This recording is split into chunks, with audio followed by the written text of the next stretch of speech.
Yeah, so I'm Josef. I live in Galway, and yeah, I'm passionate about many things.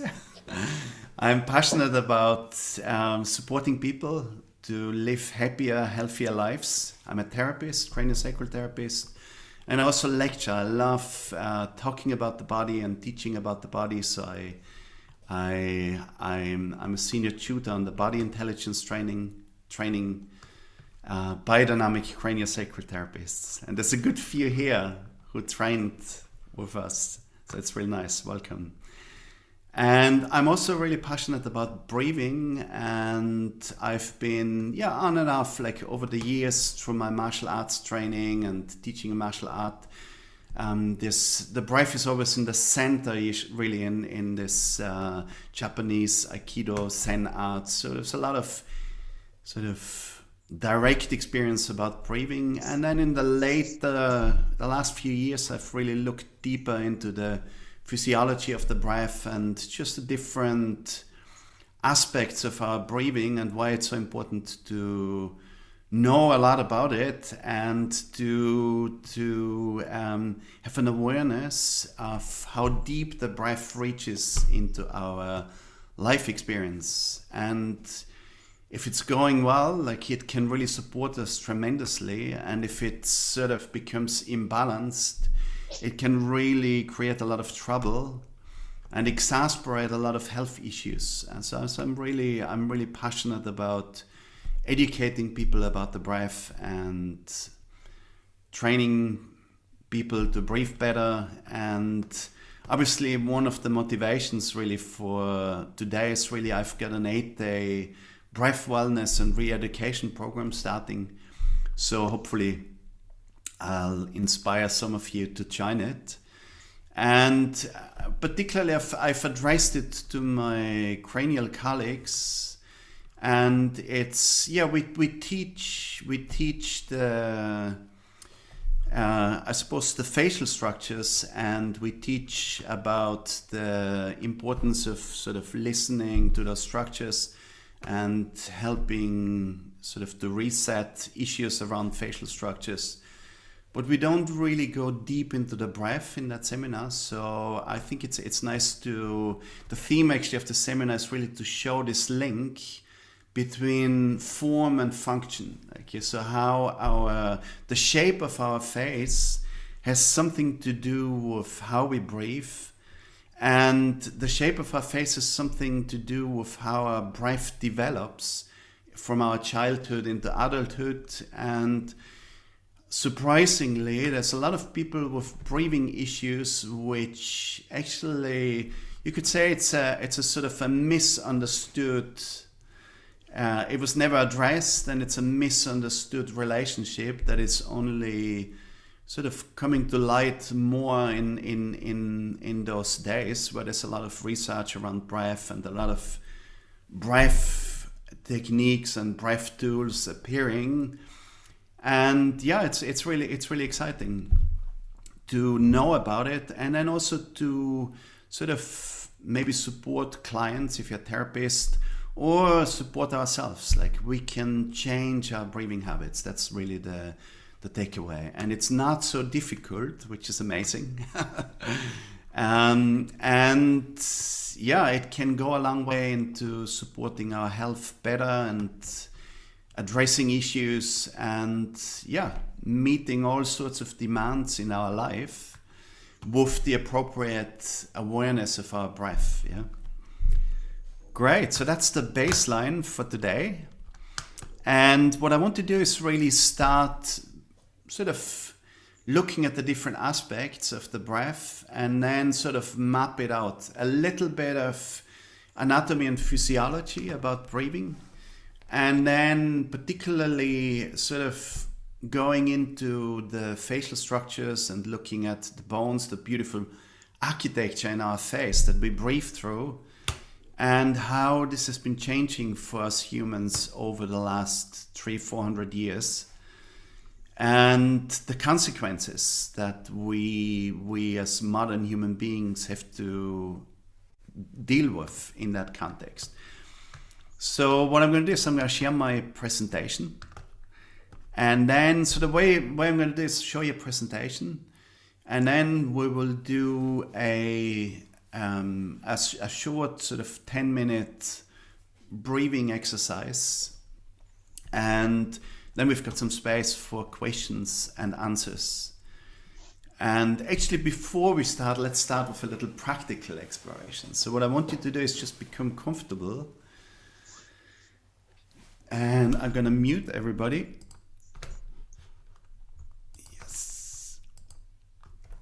And just spending a few moments checking in. So what I want you to do is close your eyes, bring your awareness into your body, and just begin to notice your body. Begin to notice sensations in your body. And really spend a few moments exploring the inner landscape of your sensory experience.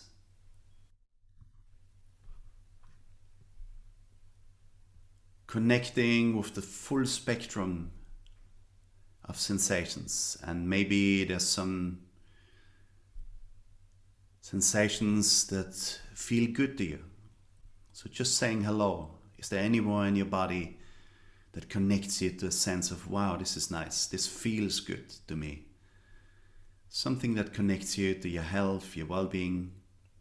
Just allowing that in. And maybe also noticing, is there anywhere that's distracting or disturbing? A sense of somewhere in your body sort of calling out for attention. So also giving that space. So just giving space to the entire landscape and knowing that you can always orient towards your well-being, direct your mind towards those sensations that feel good. And what I want you to do is put one hand on your chest and put one hand on your belly. And just let them rest there comfortably.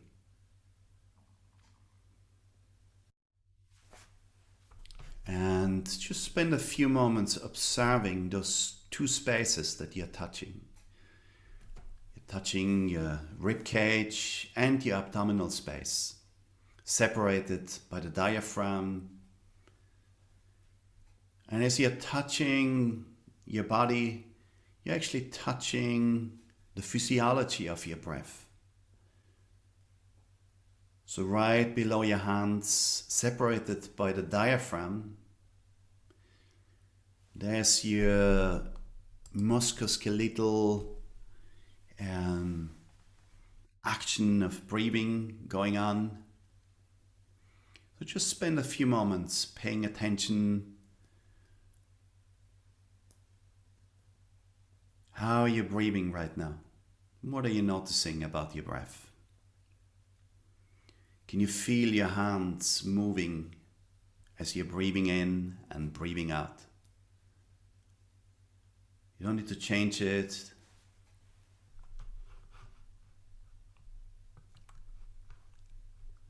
Just observing your breath.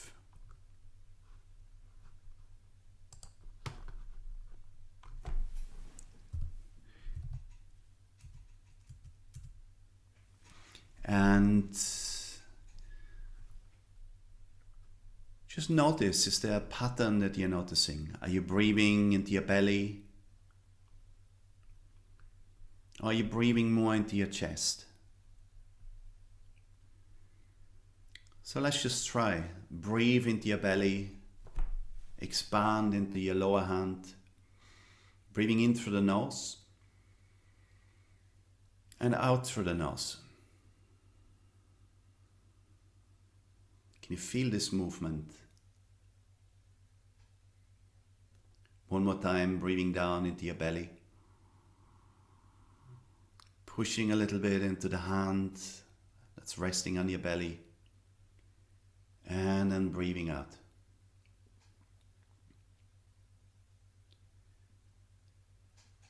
And now direct your breath into your rib cage. So breathe into the upper hand.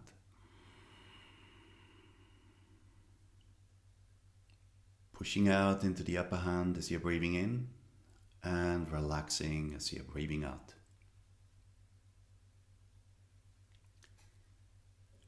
once again, breathing in. And relaxing as you're breathing out. I now want you to breathe first into your belly, then into your ribcage, using the full space potential of your breath, and then breathing out.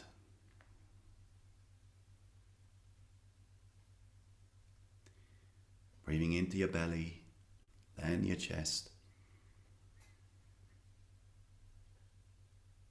and breathing out very gently.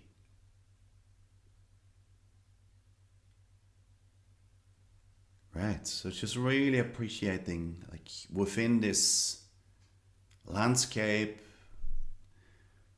the mechanics of this musculoskeletal action, and then this amazing biochemistry going on below in the physiology, the air streaming into your lungs, this gaseous exchange in your lungs, and this amazing oxygen uptake, bringing oxygen right from your lungs into every cell of your body. You're witnessing this action that is supporting this continuous requirement of our body.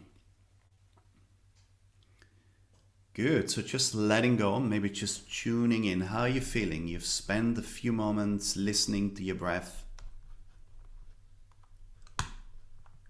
How does it feel now?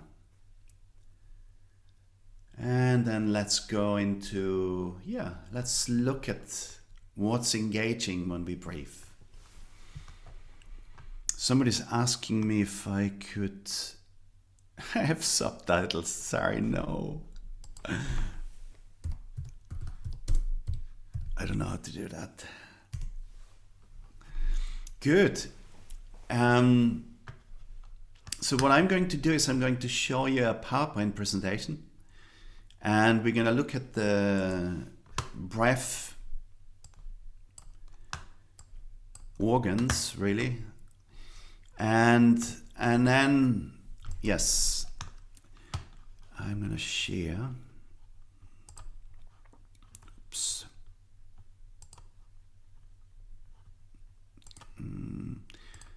I just need some hands up when you see my screen, please.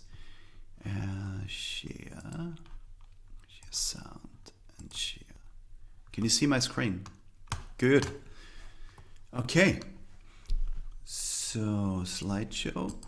No, I must do a current slide. Good. So let's just ask ourselves, what is breathing like? And that's the definition of our breathing. So a process in living organisms involving the production of energy, typically with the intake of oxygen and the release of carbon dioxide from the oxidation of complex organic substances. And in physiology, respiration is the movement of oxygen from the outside environment to the cells within tissues and the transport of carbon dioxide in the opposite direction. So that's really all this magic that we experience. It's about bringing in oxygen into our cells and taking away waste material, taking away CO2. And it's something got to do with energy, which is amazing. So that's really important to just really hold that breathing is about energy. Yeah? And the formula is there, quite simple. Oxygen plus glucose generates ATP, which is really the energy currency of our cells, plus CO2 plus H2O. So CO2 and water as waste products of this process.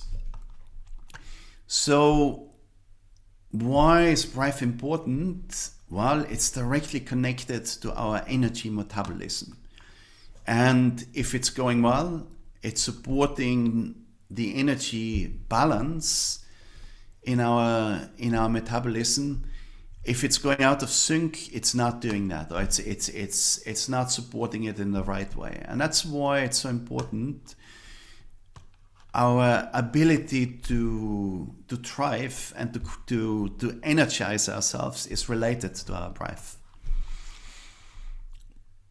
Good. So there's a couple of different aspects, and what I really want to talk about is primarily breath health. Like, so there's many things we can do with our breath. We could talk about the psycho-spiritual aspect of breathing, inspiration, yeah. But what I'm focusing on is really what the healthy breath, our normal breathing, like here, which is probably the most important aspect, because we do it from day to day, day and night, and if it's out of sync, if it's not functioning well, we are affected continuously. Like, so it's the most important foundation really, is we need to get this right fast. Like, then we can get the breath to do all sorts of things. Yeah.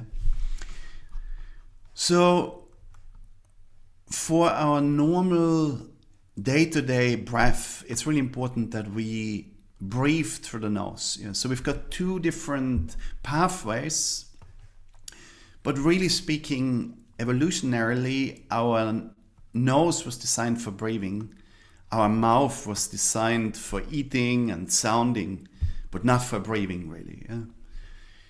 And so it's really, I'm going to show you and point out why nasal breathing is so important, and how to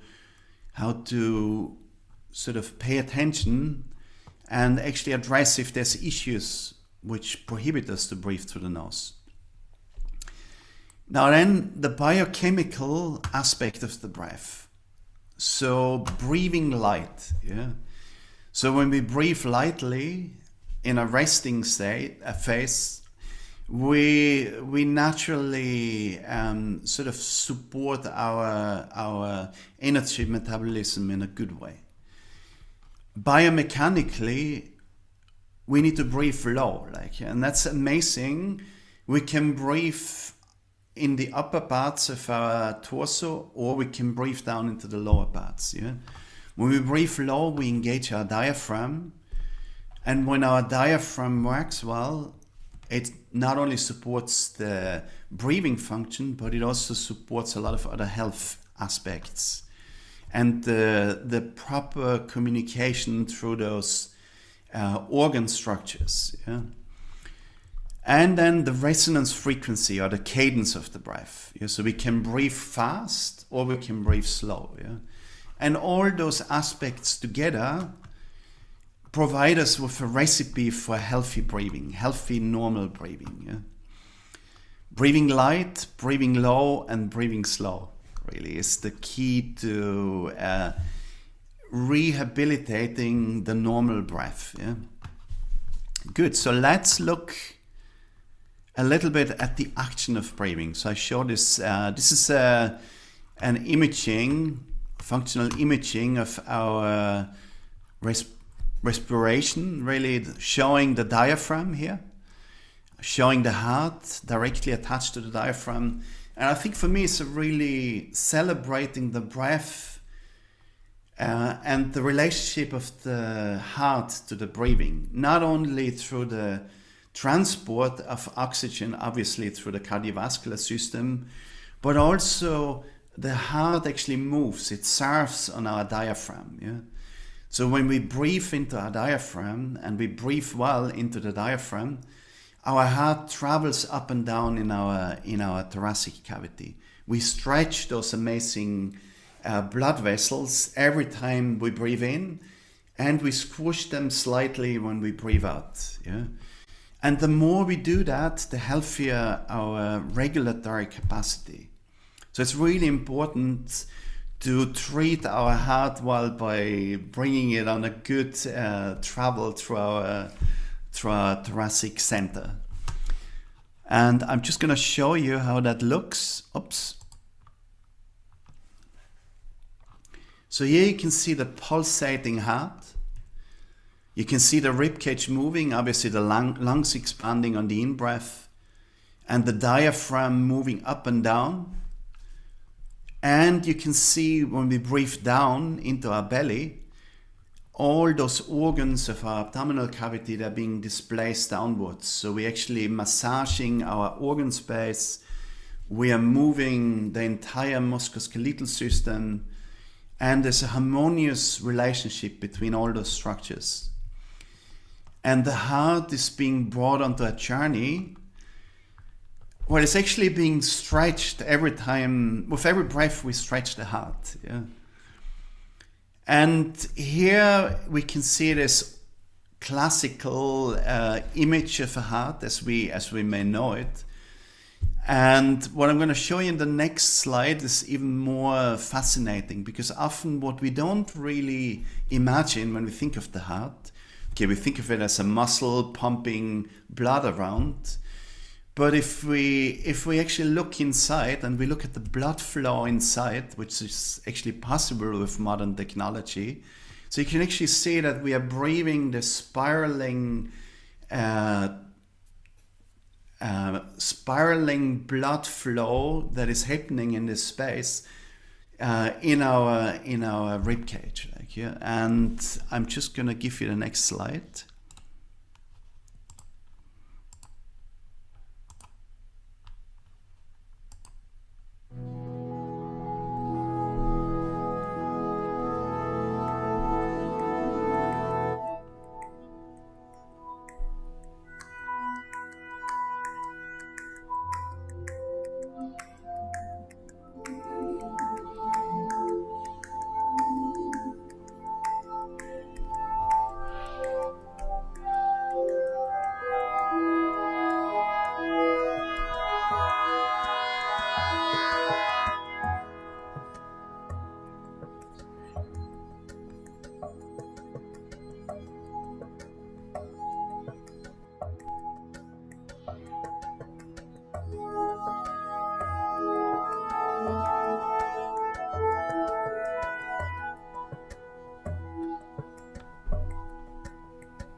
Great. Isn't that beautiful? Oops, sorry. Not again. So this is really, isn't it amazing to think that our breath is actually a relationship to the cadence of our heart? So as this blood is flowing and streaming and pulsating, our breath is interacting with this. So every time we breathe in, actually our blood, every time we breathe in, our cardiovascular output speeds up a little bit. Every time we breathe out, our cardiovascular output is slowing down a little bit. So the brain continuously adjusts the heart rate in milliseconds to our breath. Yeah?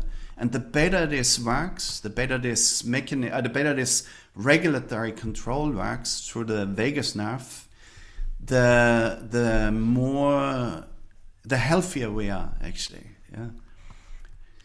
Good, so let's look a little bit. So now in the image before, what we didn't see is this amazing architecture of our lungs. So this beautiful structure filling our rib cage inside with all those little bags allowing it to uptake oxygen and expel CO2 into the environment.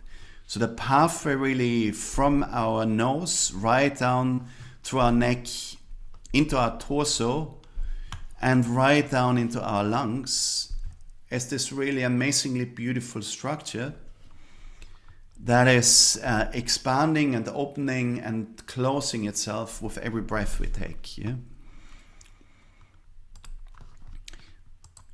So when we talk about the respiratory system, like we talk about the whole system really. The lungs, the air pathways, and then also our nasal cavity and the bony landscape, like that all this exchange is happening through. And what we're going to talk about later on is the tongue. Yeah, so that's also something we probably intuitively don't associate with healthy breathing. But in fact, the tongue is a hugely important muscle that we have absolute good control over, that is really important for our breath health. And we'll touch in on that a little bit later. So again, the two different pathways, why through the nose and not through the mouth. And one, when we breathe through the mouth, we breathe about 6 times as much air volume than when we breathe through the nose. That's not good.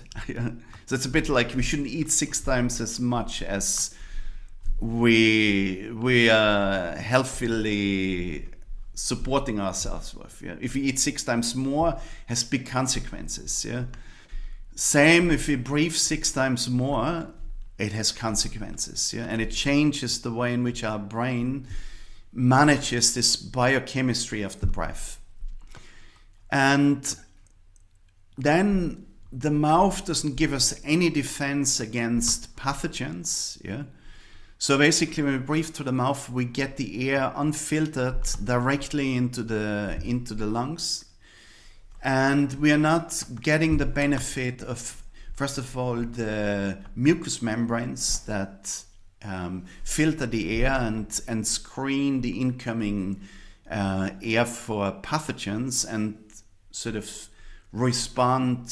So our fast immune response, protecting us from invasion, happens through the nose, really.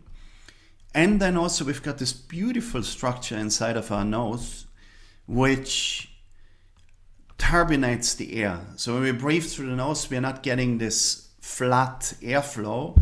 We're actually getting this spiraling, cascading air turbulence, which is created by the amazing form in our nose. So the nasal concha, it's called, and concha from seashell, because those structures are really shaped like seashells and they spiral the airflow at 3 different levels in our nose. So you can see them here. There's 3. There's a lower, middle, and upper one. And they're actually made up of bones, beautiful bones, amazingly beautiful bones, and the lining around the bones. So that the incredible blood-rich lining of the epithelium, as it's called, of our nasal passage, and the bones form this amazing pathway. I'll just show you a little image. Here you can see, which bones form our air pathway. And the important ones, we've got the maxilla, obviously, so they are our big facial bones holding the upper jaw, the upper tooth line. And there's 2 of them. There's one on each side of the midline. So we've got this fusion or this joint where the 2 structures of the maxilla meet in the middle. And it's forming the wall of the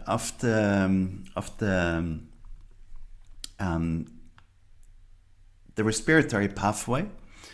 And then we've got this amazing perforated bone right in the center, which is the ethmoid. And those 2 bones have those turbinators, and they actually spiral the airflow as it's passing through the nose.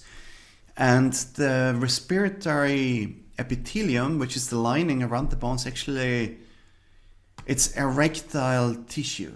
So it actually can inflate and deflate itself. And that's a really important feature of this pathway. Great. So just a little appreciation. Now, some of my cranial colleagues will appreciate the enormously beautiful landscape of those bones. So here we've got the air path, and you can see the concha, the nasal concha, the lower one independent, and then the upper one part of the ethmoidal structure. So this beautiful bone right in the center between our eyes, like it's sitting right between our eyes. And then also important, those sinuses, so the big cavities that can become inflamed and give terrible trouble, also part of the breathing pathway. Cool. The next one, just a little appreciation again. So the lower concha, and then the upper one, so that's really the ethmoid bone, like we're going right up into the brain cavity, the neural cavity, and then its lower part really forming those amazing structures that we breathe through. And it's a really brittle bone. I've held one a couple of times and it's like, oh my God, if I just sneeze, it will fall to bits. But what's brittle in the date form is really very often very blood rich and flexible. And that's really the nature of this bone, because it's got this epithelial lining. Cool. Let's move on. So this shows a little bit, yes, so now we take the bones, they're hidden behind this thick padding, yeah, so those beautiful membranous structures that form our nasal passage, yeah. And here's just to appreciate, I'll just show you a little, that's the epithelium, and that's the little hairs coming off it, which are actually moving, they're villi, and they actually move the mucus in one direction. And usually we swallow the product, yeah. And it's a really important feature for healthy breathing that we use those structures that were designed for breathing. There's some specialized ones, then also the sense of smell, the olfactory nerve passing through. Also quite similar arrangement, but then with the nerve bulbs hanging through to allow us to smell. Cool. Now, so this is really the upper pathway, respiratory pathway, and the structures really that we use when we breathe, like, yeah. And now let's look a little bit at the biochemistry that's happening, like, yeah. So going down, let me just call up the other one.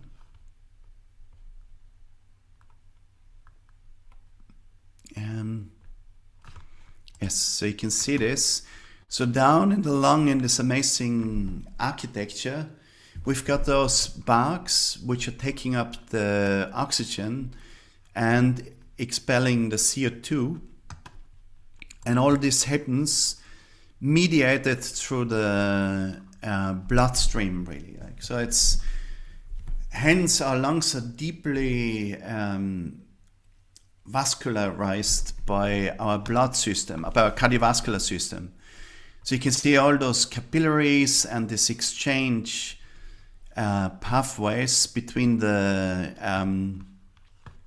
oxygenated and the deoxygenated path, and in between is the lung bringing in fresh oxygen and expelling CO2. And the vesicles in the blood is really our red blood cells and the hemoglobin inside, which allows the oxygen to latch on and be transported to the cells in our body. Now, usually we appreciate oxygen. We all usually, when we think, oh, we need to breathe, or if we are deprived of breathing, usually the intuitive thing is, oh, I need to take in oxygen. Yeah? I need to take in vital oxygen so I can sustain my life. And it's actually counterintuitive, because what the brain is really signaling is breathe out CO2. So the breath reflex is triggered by a need to expel CO2, and the brain measures CO2 levels and says, please breathe out CO2. Yeah. And now, initially, CO2 wasn't much appreciated, but now there's a lot of studies showing that CO2 is a lot more important, and it's not just a waste gas. Like, it's actually a mediator of the blood exchange from the blood into the cells. So without CO2, this transition can't happen properly, or with too low CO2 levels. And it's also a vasodilator, and it's bringing the blood into the regions of our body, releasing the oxygen in the regions of our body that need it. Like, obviously, where muscles work, for example, and generate CO2, that's where new oxygen is being released, triggered by the CO2 in the bloodstream.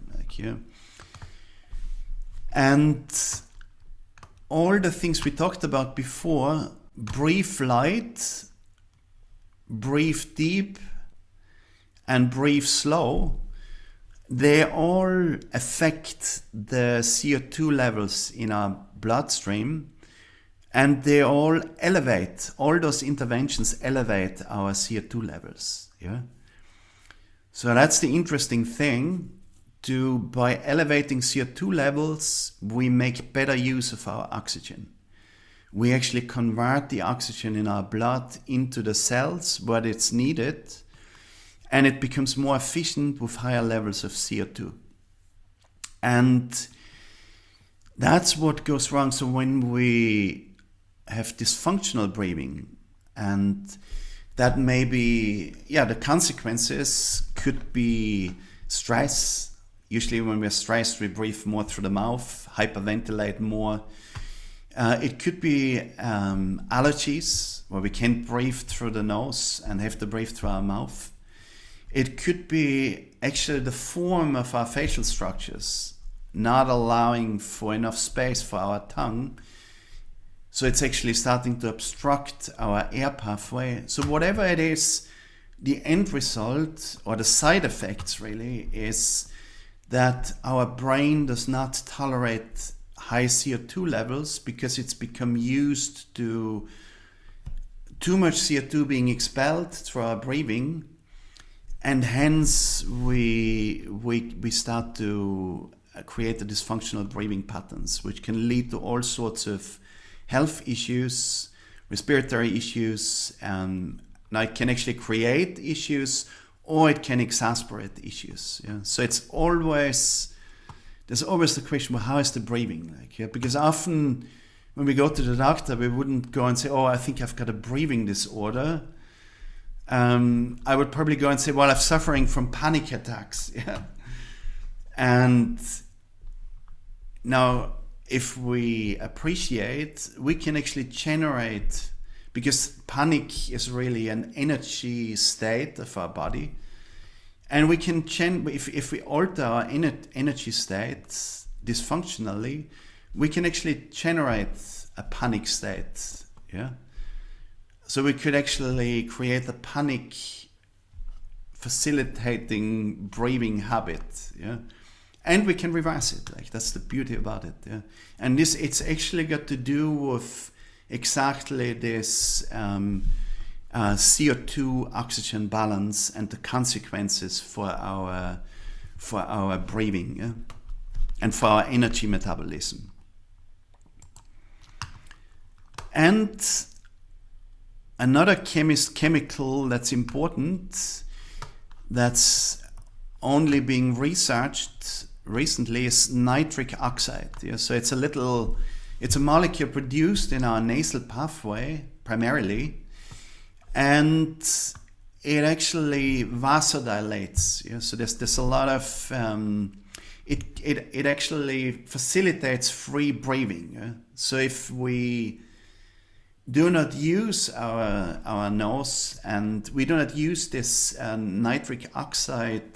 continuous nitric oxide generation and distribution, our whole respiratory system actually diminishes. So our nose becomes more blocked, our breathing becomes more difficult, and we become more prone to breathe through the mouth. So there's this sort of use it or lose it feature in our, and it's managing nitric oxide, manages the erectile function of our nasal tissues, this epithelium that we talked about.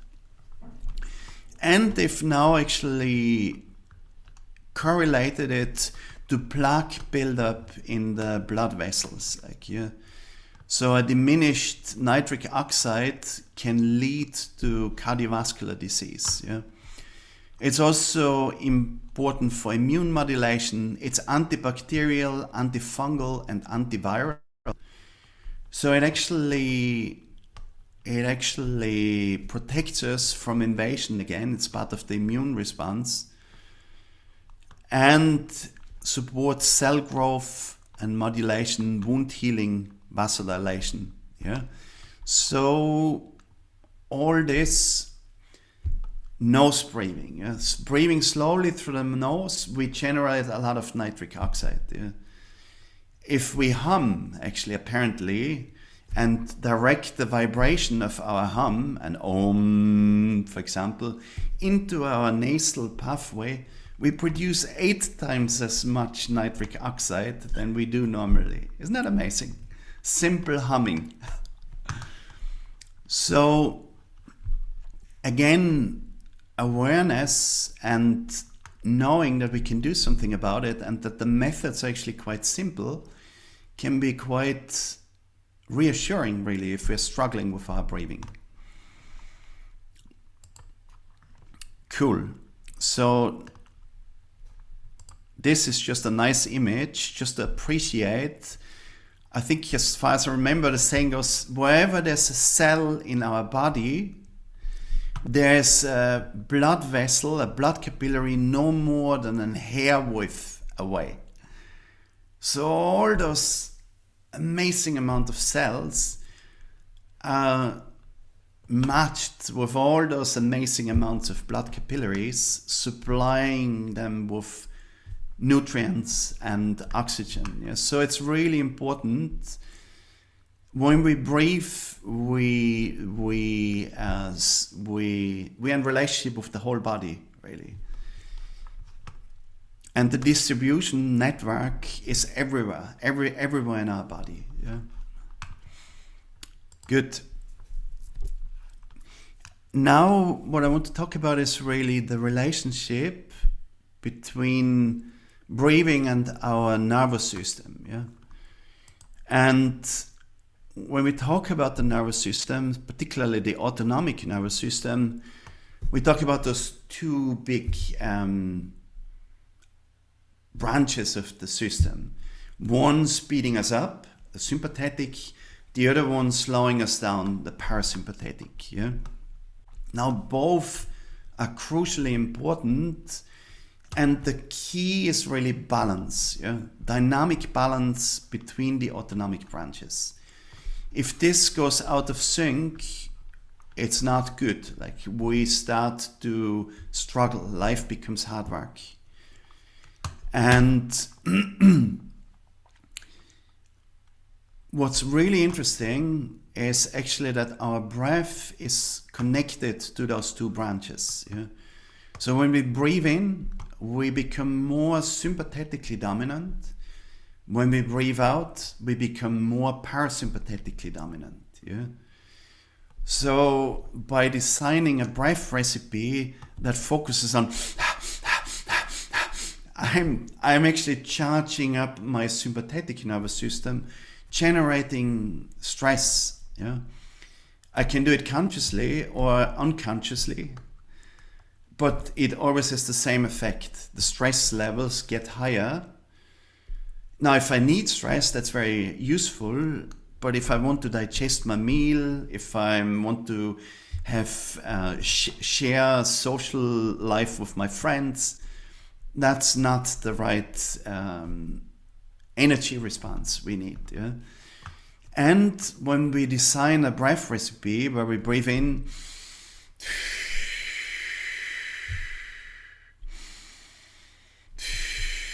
in short and out long, we're actually stimulating the parasympathetic dominance in the body, which promotes immune modulation, promotes slowing things down, absorption. So I like to look at it as like, one is really about energy expenditure, getting the energy out into the environment, running as quick as possible away from the lion, running towards my goal for sure as well, climbing the mountain, but it's all about letting it out of the body. Yeah? And on the other hand, it's about storing energy. So storing nutrients from food, storing energy, so I can climb the mountain tomorrow with the same vigor that I did yesterday. There has to be a rest phase in between, like, yeah. And that's really when we breathe slow, when we breathe abdominally, when we slow our breath down and we focus on longer out breaths than in breaths, we're actually stimulating all this parasympathetic benefit in our life. Just a quick one again: fight, flight, sympathetic activation. It's about short-term goals, energy expenditure over a short period of time, running away, acting quickly, and then, but the main aspect, the main dominance in our life should really be rest and digest. Yeah. So most of the time in our life, we actually rest naturally, or we don't work hard. Yeah. We sleep a lot. Yeah. So naturally we are resting when we sleep. We sit a lot. We watch telly, do whatever. Yeah. But the action expenditure, so usually if you think of when you go for a jog or for a run, we usually go for 1 hour and then we rest again. Like, we don't go for 3 days or 4 weeks or 2 months. Yeah, so it's this balance and the return back into parasympathetic rest and digest, storing, repairing, long-term maintenance, which is super important. Without this, we start to struggle. Our health starts to struggle, because this is the domain of our health. Yeah? It's the domain of our nervous system maintaining a healthy body over the life expectancy of our body, of our life. Yeah. Cool. Another nice image you can just relating to this balancing act. Sympathetic, so you can see it like a seesaw. Sympathetic, the gas pedal; parasympathetic, the brake pedal. Modulation and balance is key. If we speed up too much, we become inflamed or fired up, shall we say.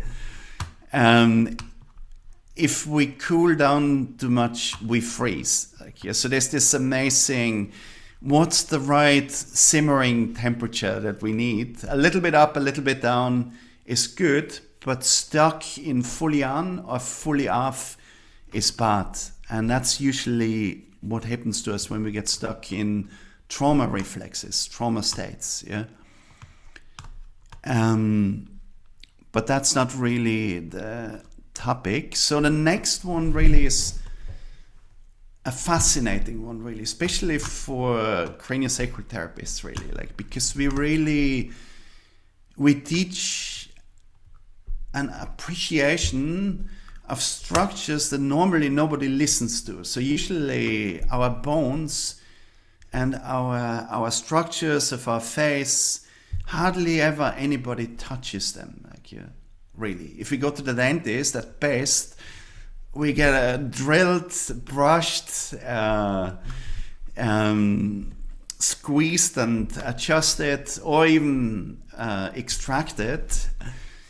But mostly it's sort of invasive, quite traumatizing relationships we have with people who get too close to our face and to our mouth. So this is a selection of ancient skulls, like here. So this is basically our forefathers, prehistoric skulls, and there's been some amazing insights sort of in recent years. Well, it's been known for a while, but it's being more and more appreciated that, wow, all those people, they didn't have dentists, they didn't have braces, they didn't have all those interventions that we avail of. And look at their teeth, like they're all perfectly aligned. Yeah, beautiful, carved, formed upper and lower jaws with this perfect alignment of teeth in it. Like, yeah. Now they were used very hard, and they were used and worn down, and there was all sorts of issues around, of course, with teeth in those times, but they were not malformed. Yeah. And this is really, you will say, well, what do our teeth have to do with our breathing? And the answer is an awful lot, yeah, because the space for our teeth is also the space for our breathing pathway. Like, yes, so if we have a lot of space in our face for our teeth, we also have a lot of space in our face for the air to pass through. Yeah. And that's a really interesting sort of phenomena that is actually happening to us. And there was this dentist who actually did this study of indigenous cultures. So he traveled all over the world and he looked at dietary effects, yeah, on those cultures. Was it Weston Price is his name, yeah. And that's just a selection of the photographs that he took. Now, he went to all different places and documented a huge amount of faces. And look at this. So basically his take was, well, what happened when indigenous cultures met the modern diet that we all used to? And look what happened to the teeth within the same generation. Like, so that this was the amazing thing. Like, yeah, everybody thought, oh, you know, the formation of our face, for sure, that's genetic. Yeah. But what he's shown really, within one generation, those people who shifted from a traditional diet to a modern diet started to suffer with all sorts of dental issues. And they're called malocclusions, so deformations of the jaw. And then the next generation, it was well established that a huge percentage of those people had deformed dentistry, deformed upper palate and jaws. And it's never ever before that this happened. Like, yeah, so all through the history, our ancestral history, all through the evolutionary process, we always had beautifully aligned teeth, and then all of a sudden we, through environmental factors, really create this big problem that we are almost familiar. It's almost normal now that somebody has to go to have braces. Yeah. At some stage in their life, like, yeah, it's almost like, oh, you don't have braces, wow. Yeah, so it's a real issue, and of course we know how to deal with it. Like, so there's no problem getting the jaw adjusted, getting the palate adjusted, getting manipulated, but what's not really appreciated is, well, what in this process, what happens to our breathing?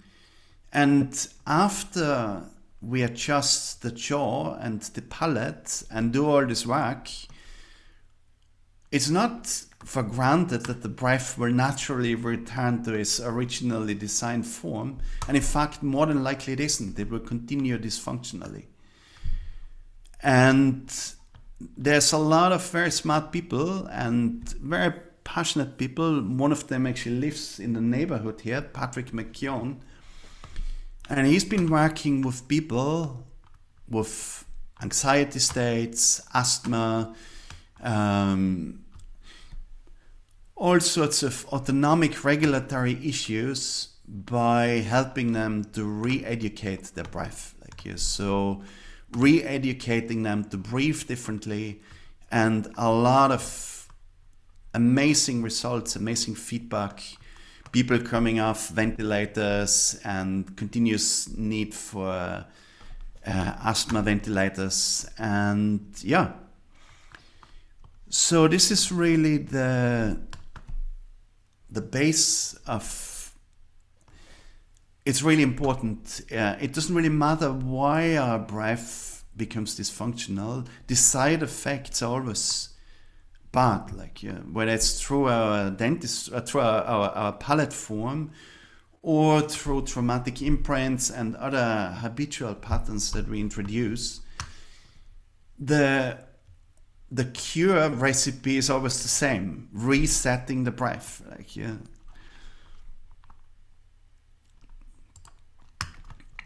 And again, just to show you, this is an interesting. So this is a hunter-gatherer upper palate, so the upper jaw. If you look up into the mouth, the roof of the mouth, really, yeah. And look at the beautiful width, yeah. And in conjunction with this width, also a very beautiful wide air pathway, yeah. So this is the pathway where the turbinators and the epithelium passes through. And then look at the deformed upper palate and how that affects the size of the air pathway passing through those structures. Yeah. And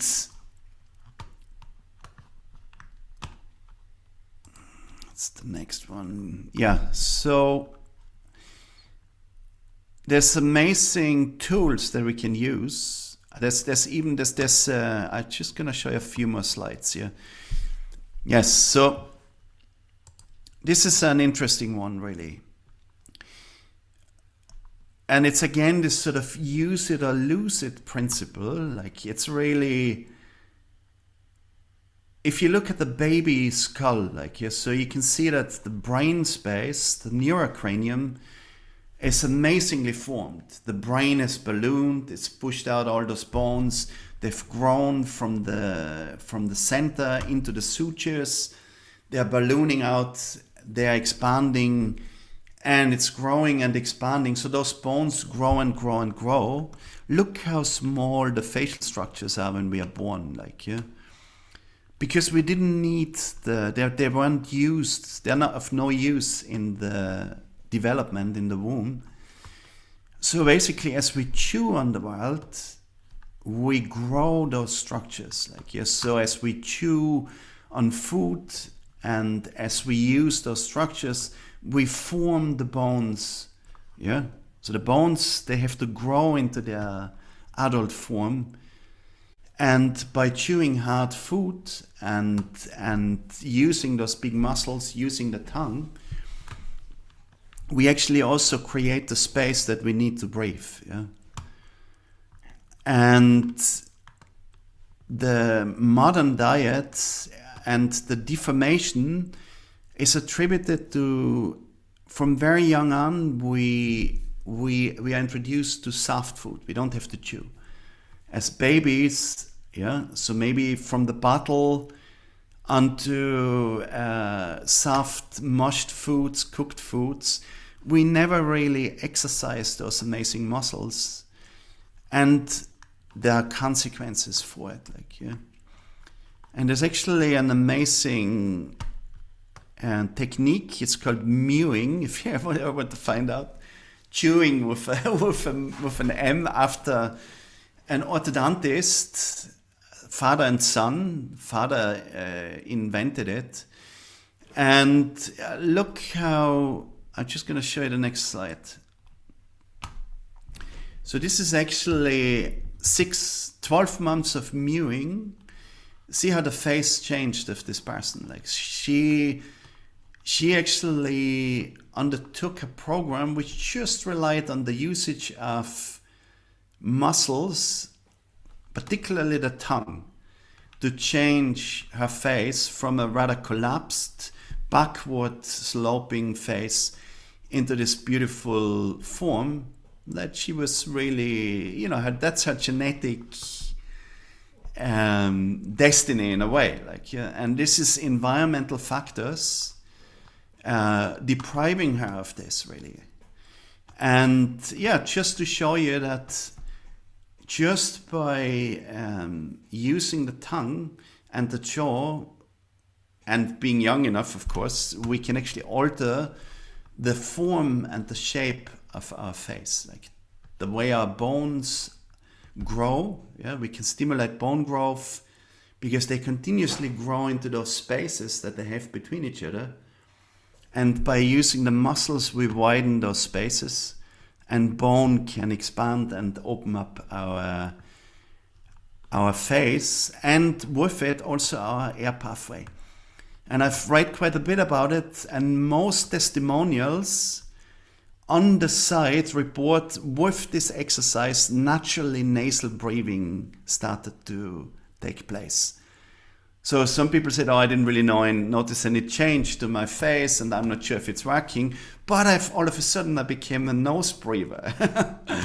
And that's amazing. Like, yeah, that's probably the most important aspect, really. Yeah, that this person actually doesn't have space for her tongue in her upper palate. And if the tongue is not in the upper palate, it's actually hanging down, obstructing the air pathway. That's the reality, the unfortunate reality. So you can see it here. So this is the natural place of the tongue between our teeth. So there's a space. And with the space, you can see that's a wide, low upper palate dome, like, yeah. If the dome becomes narrower and higher, there's less space between the teeth for our tongue, and the higher it gets, the less space there is, and then the tongue will also be impinged by the teeth. So what happens is the lower jaw moves backwards, the tongue moves downwards, and basically it facilitates this sort of backward angle.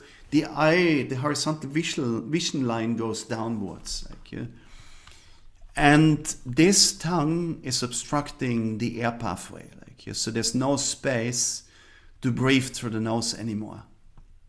And from that perspective, yeah, for young developing children, and it's so important that the breathing pathway can develop properly, like, yeah, because there's so many consequences if this doesn't happen.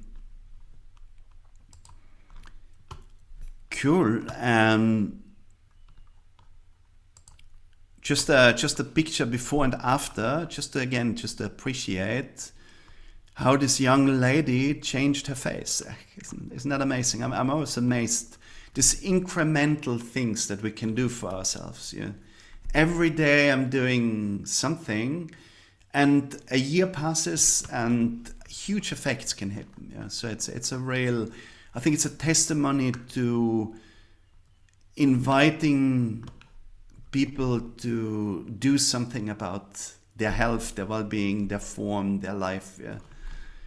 And yeah, cool. So I'm not promoting Mewing. You can check that out. There's a lot of good stuff. Check it out on the internet. It's great. Mike Mew has lots to say about it.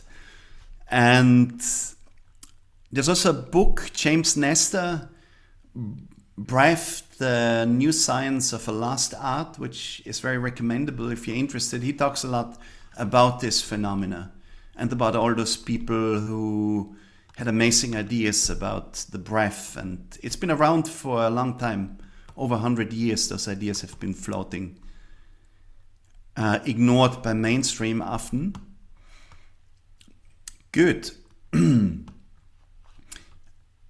One image, just appreciate the tongue and what our tongue can do, like the intelligence and the power of our tongue.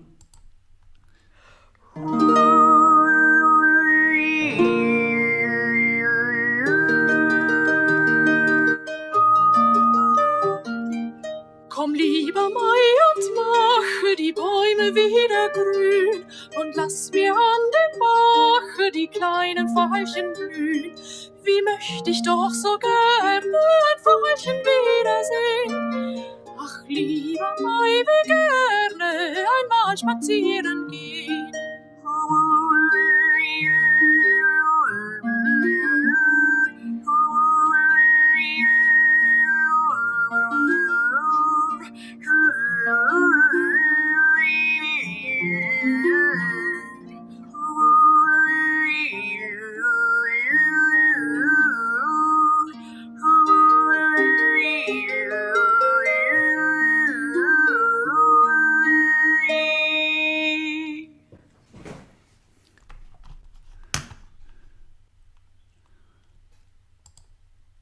Great. Well, I'm sure it's definitely an organ that shouldn't just hang down obstructing our air pathway, isn't it?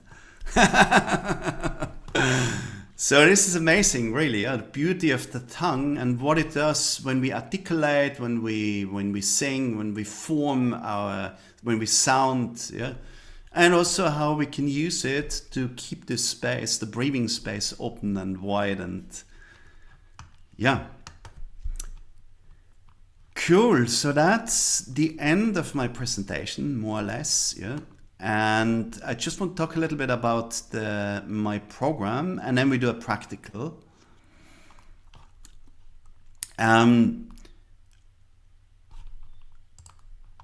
Cool. So 8 days. I've been doing several different versions of 8-day programs. One was focusing a bit on DIE. Some was focusing on anxiety. This one is really about breath wellness and re-education. Yeah? So it's about learning to reset our chemoreceptors, and really that the program is really focused about health, health and breath, and learning to stimulate and to learn breath tools which can support to change breathing patterns, day-to-day breathing patterns. Yeah, so that's the aim, really. And the way it works is really there's 2 Zoom calls, group Zooms, one on the first day, the other one on the last day. And it's about, the first one is about setting up the week and setting up the framework for the week. And then each day has recorded exercises. So basically you're getting a recorded breath sequence, and the sequences, they sort of build up all the different aspects of how can we shape and change our breath. And there's a new one every day. And the idea is really it's a self-care tool. You have it then, and you can play it as much as you like, do it as often as you like. If you're a therapist, you can use it to help your clients as well. But it's really about cultivating breath awareness, working with the muscles of breathing, and then doing those breath programs that address those 3 elements of the breath, yeah. The biochemical, the biomechanical, and the cadence of the breath. And yeah, it starts on the 16th of May, so it's next Sunday, and it's for a week. There's also a session included with me, a personalized one, and cool, yeah.